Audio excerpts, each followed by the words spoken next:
Hello, my name is Charles. I am the Research Director of the Privacy and Technology Project at the University of California Hastings College of the Law. This video series is part of the Privacy Project's Developers Resource Guide. We created this to help developers stay on the good side of privacy when launching a new app. What you don't know can hurt you, but what you do know actually can help all of us. We created this video to review 3 quick and dirty practices for founders and developers.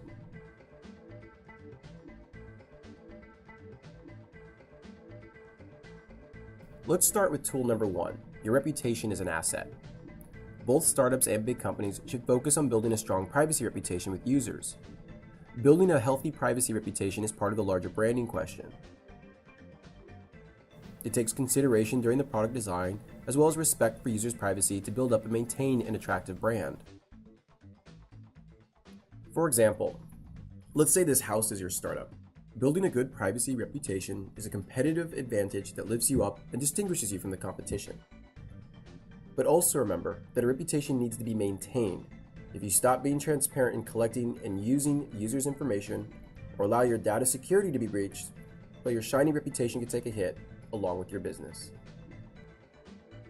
On to tool number 2, provide notice. But not just any notice will do. You've probably heard that notice should be clear, accessible, and layered. What exactly does that mean?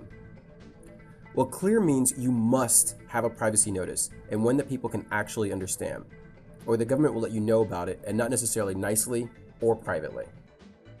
Accessible means that you show what categories of information you collect, how you use that information, and how you share that information so that even unsophisticated users can find and understand it.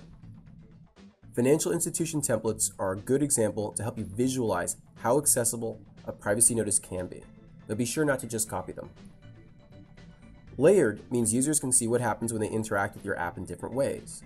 For example, if you visit the website of the International Association of Privacy Professionals, the IAPP website will provide a notice informing users that it wants to place and use information from cookies. This is what a layered just-in-time notice would look like.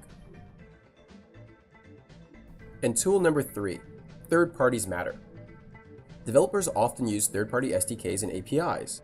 For example, apps that use Google Maps, have advertisements, use analytic tools, or allow sharing to social media and community platforms. These SDKs come with the terms of service that can make it difficult to know what data is being collected, used, and shared.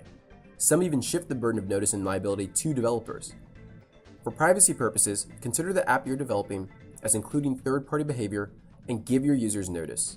And more importantly, think twice about whom you as a developer trust with your users' information. Privacy is important, and it doesn't have to slow down your startup. It can be and should be an asset. For more videos on best practices in privacy for developers and founders, please visit the Privacy and Tech Project at the Institute for Innovation Law website.